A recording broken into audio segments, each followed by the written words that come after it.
Oil pulling அது எப்படி பண்ணுறது? காலையில் எழுந்ததும் எதுவும் சாப்பிடாமல் இதயம் வளர்த்தை வாயில ஊத்தி நல்லா கொப்பளிக்கணும், அப்புறம் அதை துப்பிடணும். இதுதான் ஆயில் புல்லிங்.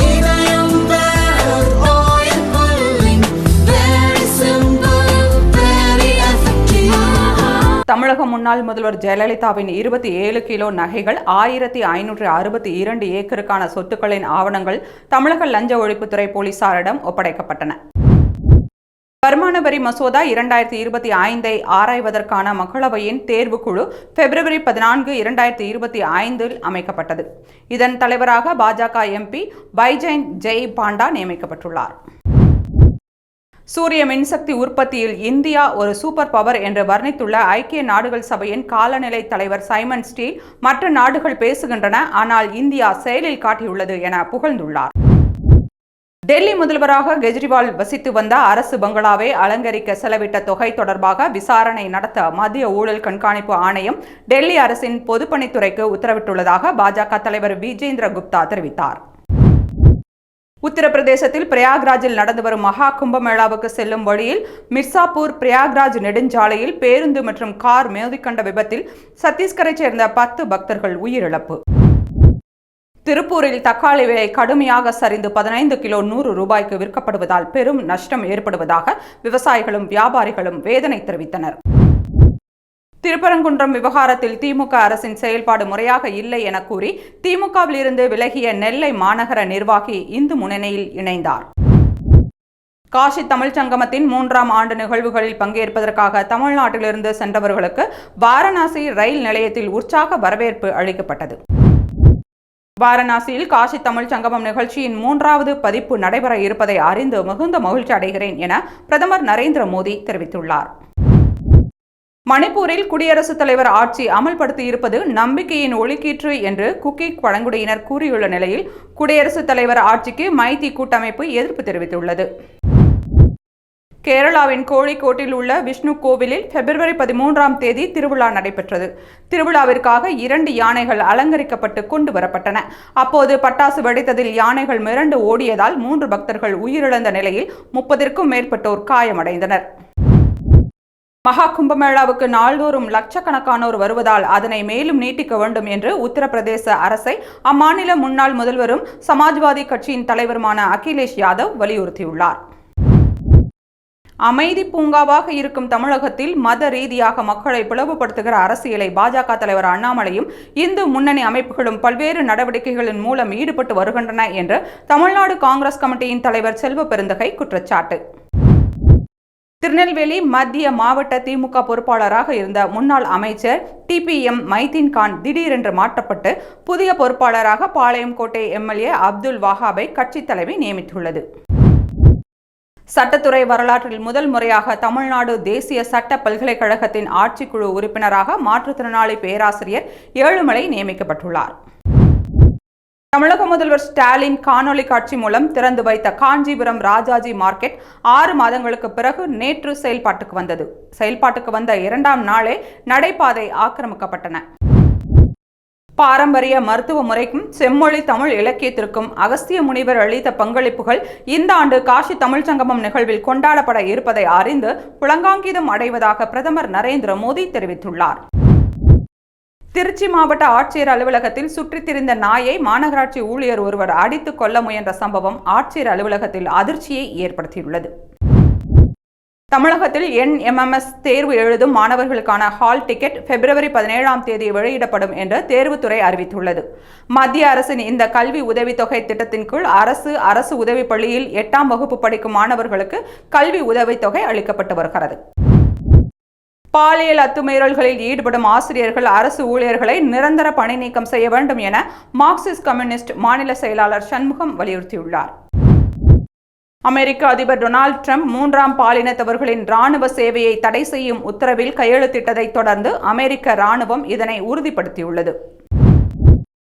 மயிலாடுதுறை மாவட்டம் முட்டம் கிராமத்தில் 2 கத்தியால் குத்தப்பட்டு படுகொலை செய்யப்பட்ட சம்பவம் பெரும் பரபரப்பை ஏற்படுத்தியுள்ளது.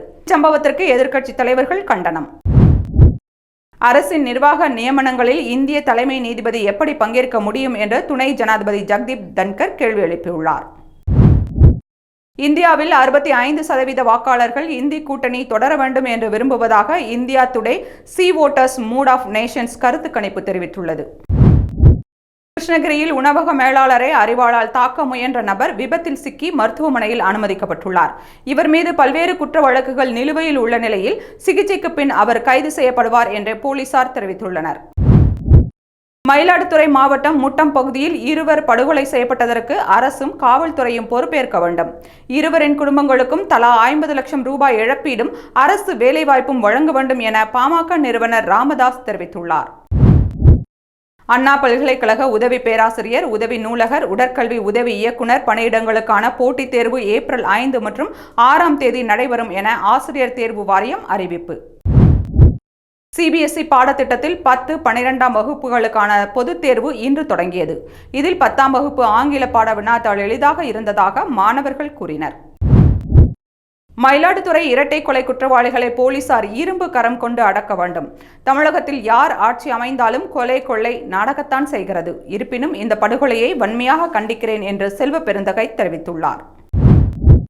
இந்திய விமானப்படையை நவீனமாக்கும் முயற்சியை மத்திய அரசு தீவிரப்படுத்தியுள்ளது. அதன்படி இந்த ஆண்டு 114 அதிநவீன போர் விமானங்களை வாங்க மத்திய அரசு திட்டமிட்டுள்ளது. ஹமாஸ் தனது பிடியில் வைத்திருந்த மேலும் 3 பிணை கைதிகளை விடுவித்தது. அதேபோல இஸ்ரேல் சிறையில் இருந்த 369 பாலஸ்தீன கைதிகளும் விடுவிக்கப்பட்டனர். அதிமுகவில் இருந்து வந்தவர்கள்தான் முதல்வருக்கு டப்பிங் கொடுத்து வருகிறார்கள். எங்களுக்கு தேவையில்லை என்று முதல்வர் ஸ்டாலினின் பேச்சுக்கு பாஜக மாநில தலைவர் அண்ணாமலை பதிலடி கொடுத்துள்ளார். பள்ளிகளின் நுழைவாயிலில் ஜாதி பெயர் இருப்பது தொடர்பாக தமிழக அரசின் நிலை என்ன என்றும், ஜாதிகள் இல்லையடி பாப்பா என சொல்லிக் கொடுத்துவிட்டு பள்ளி நுழைவாயிலில் ஜாதி பெயரை எழுதலாமா என்றும் உயர்நீதிமன்ற நீதிபதி பரத சக்கரவர்த்தி சரமாரி கேள்வி. அடுத்தடுத்து சமூக ஆர்வலர்கள் படுகொலைகள் செய்யப்படும் பேரவலம் நடக்கிறது. சமூக விரோதிகளின் கூடாரமாக தமிழகம் மாறி உள்ளது என நாம் தமிழர் கட்சி ஒருங்கிணைப்பாளர் சீமான் தெரிவித்துள்ளார். தேர்தல் காலத்தில் வழங்கிய வாக்குறுதியான பழைய பென்ஷன் திட்டத்தை தமிழக அரசு உடனடியாக அமல்படுத்த வேண்டும் என மார்க்சிஸ்ட் கம்யூனிஸ்ட் கட்சி மாநில செயலாளர் சண்முகம் தெரிவித்தார்.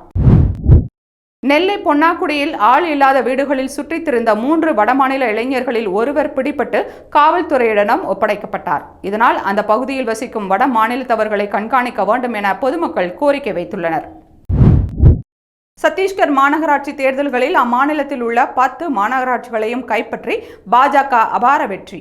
ராய்ப்பூர், ராய்கர், பிலாஸ்பூர் என 10 மாநகராட்சிகளிலும் மேயர் பொறுப்பை பிடித்தது பாஜக. 10க்கு 10லும் காங்கிரஸ் படுதோல்வி.